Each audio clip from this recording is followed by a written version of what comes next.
Muy buenas tardes.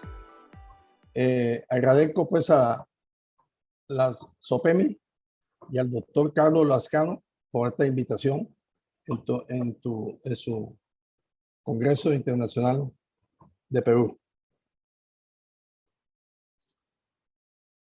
Esta es mi ciudad, Montería. Está en el lado Caribe de Colombia, cerca de Cartagena. Es una ciudad de unas 600, 700 personas. Está atravesado por el río Sinú, de punta a punta la ciudad, y es una ciudad muy agradable, están todos invitados. Este es mi centro donde yo trabajo, es el centro de IMAT Oncomédica, un hospital oncológico, y un 80% oncológico y un 20% cardiovascular, el cual tenemos 300 camas, hay 68 camas de cuidado intensivo, un servicio muy grande, y estamos acá a la orden para cualquier cosa. Vamos a tocar el tema de síndrome de lisis tumoral en la unidad de cuidado intensivo. El síndrome de lisis tumoral sabemos que es un trastorno metabólico de urgencia oncológica, ¿ya? Caracterizado siempre por una hiperuricemia, hiperfosfatemia y una hiperpotasemia, que producen también además un trastorno que se puede agregar, que es la hipocalcemia. La tasa de supervivencia de los pacientes oncológicos críticos ha mejorado sustancialmente en las últimas décadas debido al progreso exagerado y ampliado de las unidades de cuidado intensivo, del mejor cuidado médico en la unidad, el conocimiento cada vez mayor de la fisiopatología de la parte oncológica en la unidad de cuidado intensivo. Y aunque estos enfermos oncológicos siempre constituyen un grupo muy heterogéneo, es decir, hay muchos cánceres y diferentes tumores, y la evolución siempre es diferente entre un paciente a otro paciente por su genética y por su biología, por supuesto. Actualmente nosotros en Colombia estamos en un consenso nacional por la sesión de oncología crítica, la cual yo presido acá en la Asociación Colombiana de Cuidado Intensivo, sobre los ingresos y egresos de los pacientes oncológicos a la unidad de cuidado intensivo. Es la primera vez que se va a hacer su ingreso formalmente, y es por eso que en reunión hace 10 días, 15 días con el grupo de el comité de expertos de oncología crítica de la FEPINTI, liderado por doctor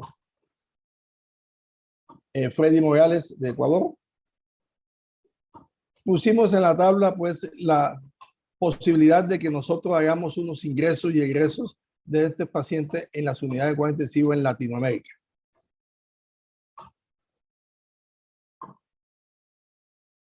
Definimos la lisis como un conjunto de alteraciones metabólicas causadas por una liberación masiva y repentina, abrupta, completamente, de componentes intracelulares al torrente sanguíneo, después, pues, lógico, de una lisis rápida de la célula maligna. Ya lo dijimos anteriormente, ahí está caracterizado por una hiperuricemia, hipercalemia, hiperfosfatemia y la hipocalcemia. Esto va a ocurrir y va a producir daños en el paciente con una falla renal aguda, arritmia cardíaca, convulsiones o muerte súbita. La lisis tumoral es una emergencia oncológica. Tiene una alta mortalidad del 5 al 14%. Y existe una falla renal de un 25 al 38%. Por eso, esta es una patología que desde su inicio, nosotros en piso, en hospitalización, deben ser detectadas precozmente. ¿Qué enfermedades hematológicas malignas nos hace presentar la lisis tumoral? El linfoma no Hodgkin, linfoma de Burkitt, leucemia mieloide aguda y la leucemia linfoblástica aguda. En esta diapositiva vemos que las células destruyen las células de cáncer y produce un aumento en el nivel del sistema circulatorio, de aumento de potasio, fosfato, ácido úrico y por supuesto la hipocalcemia, ¿ya? Produciendo lo que mencionamos anteriormente, la falla renal, arritmia cardíaca, problemas de neurológicos y convulsiones.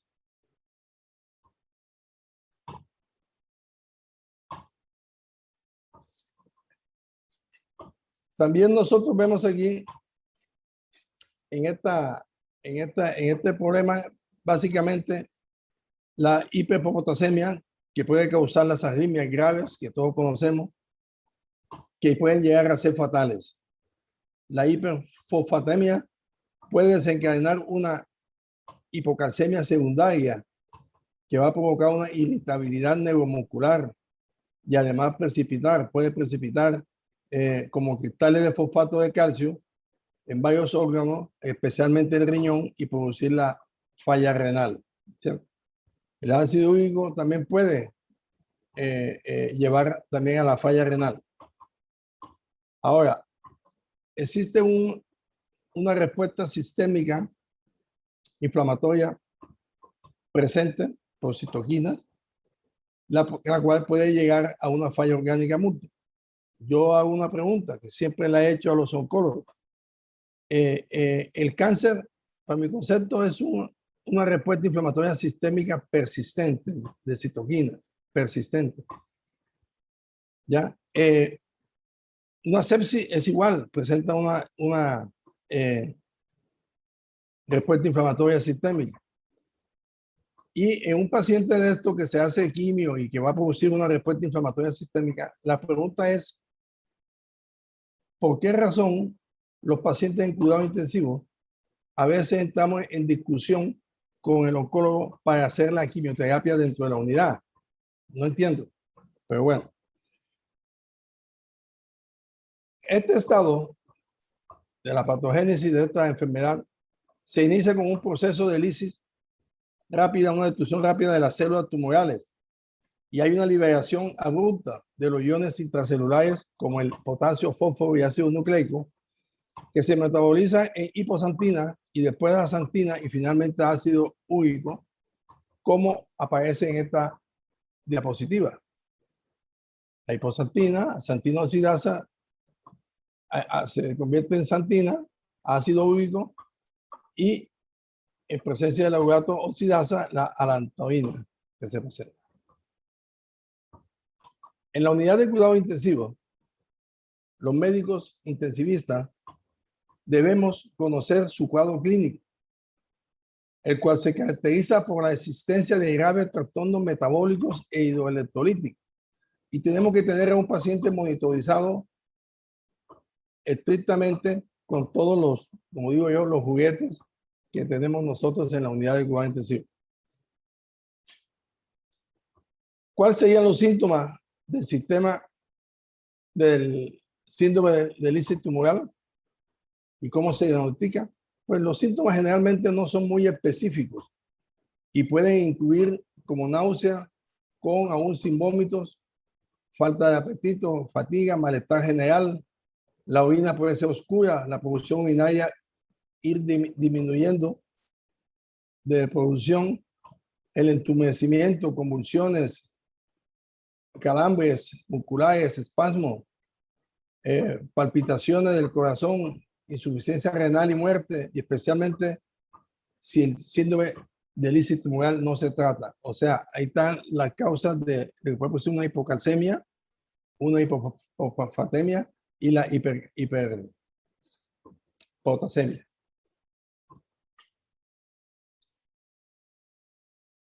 Todo esto, la incidencia y la gravedad forman un papel muy importante, como es debido a una masa tumoral y a la carga tumoral que tenga, al potencial de la lisis, de la destrucción de las células neoplásticas que tenga el paciente y por supuesto a la característica del paciente que tiene.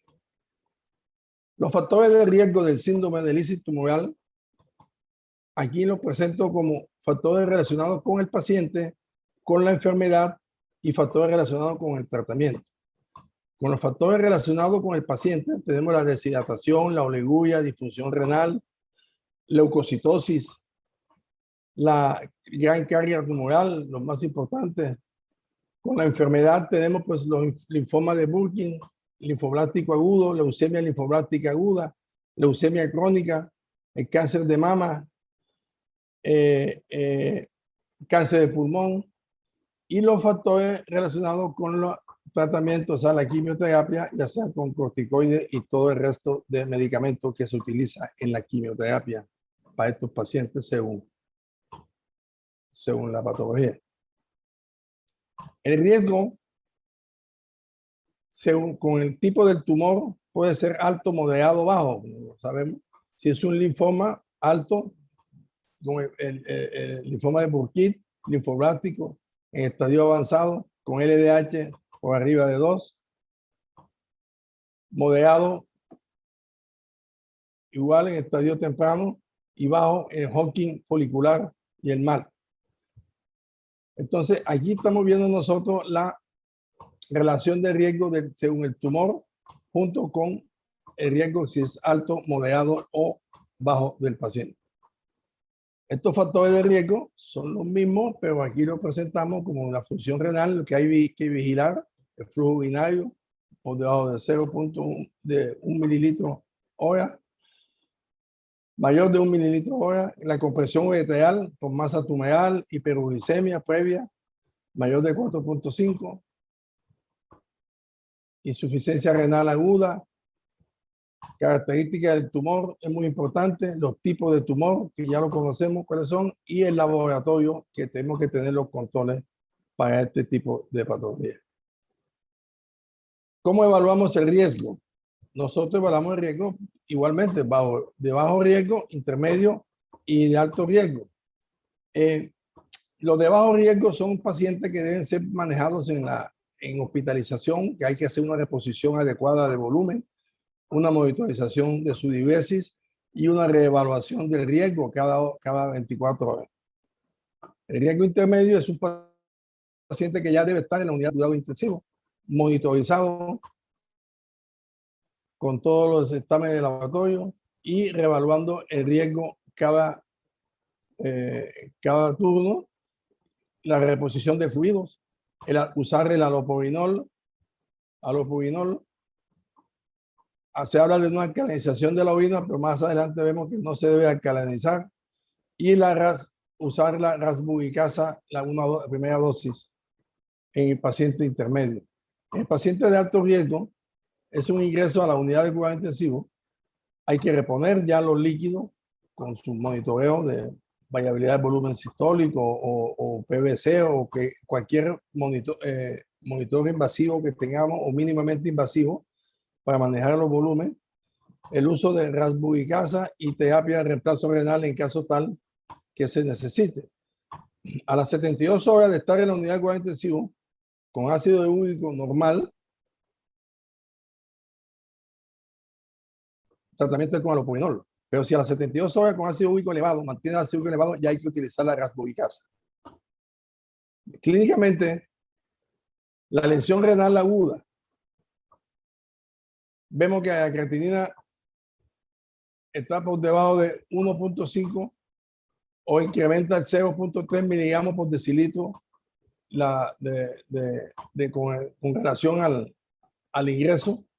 La diuresis por arriba de 0.5 cc kilogramos hora por 6 horas mínimo puede presentar el monitoreo cardíaco, las arritmias cardíacas o muerte súbita, y puede tener el monitoreo neurológico pensando en la crisis convulsiva por la hipocalcemia.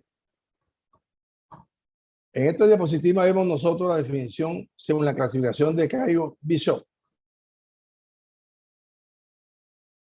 que en esta proporciona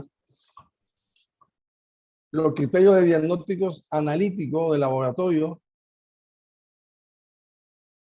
específicamente para el síndrome de lisis tumoral, Y los pacientes deben presentar 2 o más de los siguientes resultados en el análisis sanguíneo, en el examen sanguíneo. Potasio igual o superior a 6, fósforo igual o superior a 4.5, calcio igual o inferior a 7, ácido úrico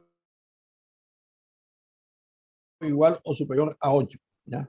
El paciente debe presentar 2 o más de estos resultados para ya meterlo en la clasificación. Estos datos de laboratorio deben verse desde los 3 primeros días anteriores al uso de la quimioterapia o al tratamiento y a los 7 días posteriores al tratamiento antineoplásico. O sea, que si nosotros sabemos, o el médico que está en piso de hospitalización debe tener la formación para saber que si le están haciendo una quimio o una radioterapia a un paciente con alto riesgo de presentar una lisis tumoral, hay que monitorizar desde allá mismo los 3 días anteriores y al máximo 7 días, porque si no se dan cuenta, pues el paciente, la tasa de mortalidad es más alta. Aquí vemos nosotros la relación congruente entre el laboratorio y la clínica del paciente. Un ácido úrico de 8 o 25, igual o 8 o 25% de incremento basal, ¿ya? Debe tener una creatinina valor de 1 a 5 veces mayor al límite superior normal del inicio de la situación del base. Potasio igual de 6.000 equivalentes o 25% de incremento basal puede producir las arritmias cardíacas como muerte súbita. Fósforo puede producir las convulsiones y el calcio igual a 25% de descenso basal puede producir también convulsiones y problemas neurológicos. La pregunta de que ¿se puede prevenir el síndrome de lisis tumoral? Sí, hay ciertas medidas que pueden reducir las posibilidades de desarrollar el síndrome de lisis tumoral. Sí lo hay. El médico debe considerar los resultados de los análisis de la sangre y las características del cáncer para determinar su riesgo de poder desarrollar síndrome de lisis tumoral y qué medida preventiva va a utilizar. Por eso es importante el trabajo multidisciplinario desde la hospitalización de este tipo de pacientes con medicina crítica. ¿Ya? Los líquidos intravenosos pueden ayudar mucho a los riñones manejándole buen volumen para poner a orinar al paciente y así evitar las toxinas ahí en la falla renal. Los medicamentos como el allopurinol y la rasburicasa van a reducir los niveles de ácido úrico en la sangre y pueden prescribirse, se pueden dar. Una cosa importante que casi no se toca es la malnutrición de los pacientes. Un paciente de estos que está en malas condiciones nutricionales,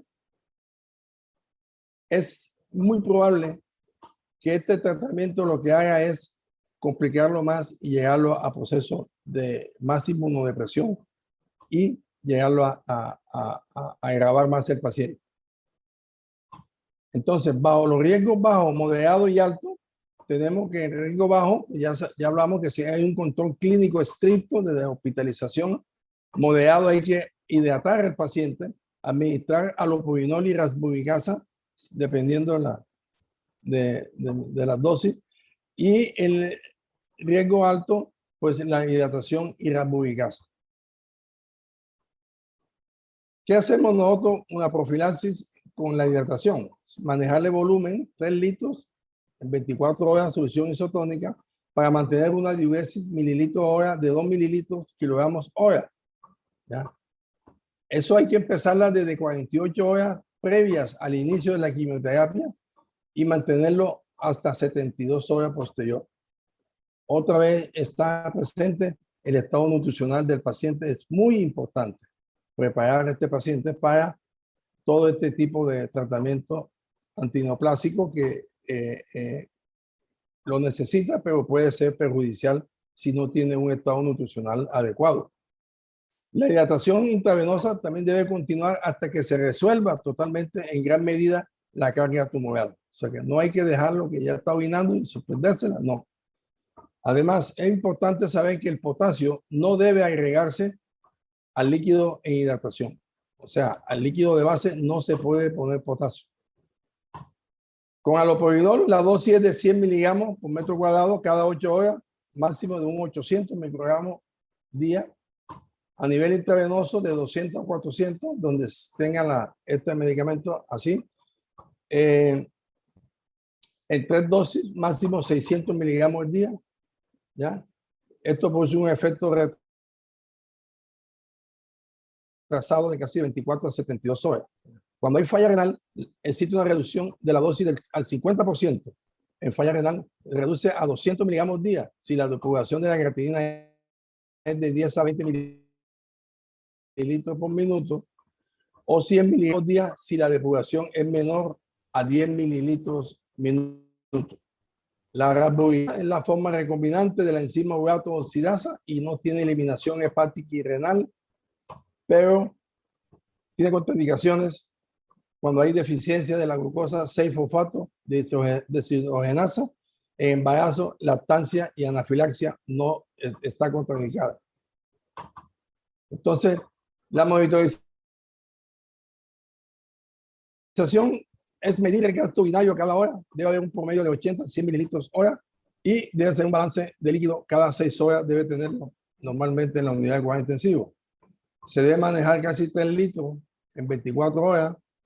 Las alteraciones electrolíticas de alto riesgo hay que tener control de cada 4 o 6 horas. El riesgo intermedio 8 o 12 horas y de bajo riesgo cada 24 horas. La rasburicasa es la primera elección que se debe utilizar. Cuando hay falla renal, terapia renal, reemplazo renal, ya sabemos que es por la hiperuricemia persistente, la hiperfosfatemia, la hipocalcemia sintomática, producto del calcio fósforo, que se hacen los cristales y falla la renal y produce fallo renal, la hipercalemia refractaria, la anuria y sobrecarga de volumen. Se debe utilizar la terapia de reemplazo renal continua. Ya. Entre los tumores sólidos, la lisis tumoral es muy poco frecuente. Se asocia a una elevada mortalidad cuando se presenta, ¿ya? En las neoplasias altamente proliferativas y de gran masa tumoral, carga tumoral. Ahí parece que los pacientes con patología avanzada y los tumores metastásicos pueden tener alto riesgo de lisis tumoral. Hay que mirar los factores de riesgo, ver si la carga tumoral es alta, la neoplasia, más quimio sensible y que se considere la profilaxis, es lo que hay que pensar. Ya va a terminar, existe una recomendación modificada de Jones y Jackson en un nivel de evidencia en que recomendación fuerte basada en la evidencia de moderada calidad es que todos los pacientes con enfermedad hematológica se debe realizar la estratificación del riesgo para lisis tumoral. Pacientes con alto riesgo de lisis tumoral deben recibir rasburicasa junto con hidratación adecuada. De baja calidad, la recomendación no se recomienda la alcalinización de orina de pacientes que reciben rasburicasa. Y de evidencia baja, tenemos que pacientes con bajo riesgo de lisis deben ser monitorizados cuidadosamente con laboratorio y control ritmo diurético. Pacientes con riesgo intermedio deben recibir profilaxis con alopurinol e hidratación adecuada 7 días previos al inicio de la quimio. Pacientes con alto riesgo deben recibir una dosis de rasburicasa seguida de monitorización estricta. Si se indica rasburicasa, no se deben administrarle alopurinol porque puede disminuir la efectividad de ese mismo medicamento. La rasburicasa está contraindicada en pacientes con deficiencia de glucosa 6-fosfato deshidrogenasa. En las conclusiones, tenemos que el potasio no debe agregarse al líquido de hidratación. Se debe administrar soluciones isotónicas y mantener una producción de orina por arriba de 100 mililitros hora para pacientes mayores. Ya dijimos que la canalización de la orina no se recomienda en tratamiento de lisis. El alopuridol, aunque útil en el entorno profiláctico, no es el medicamento de elección de la lisis tumoral establecida, una vez establecida la lisis tumoral. Y la hipocalcemia asintomática no debe tratarse. La hipercalemia por arriba de 6 debe tener monitoreo cardíaco y la diálisis se debe continuar hasta que se recupere adecuadamente la función renal. Gracias, son ustedes muy amables.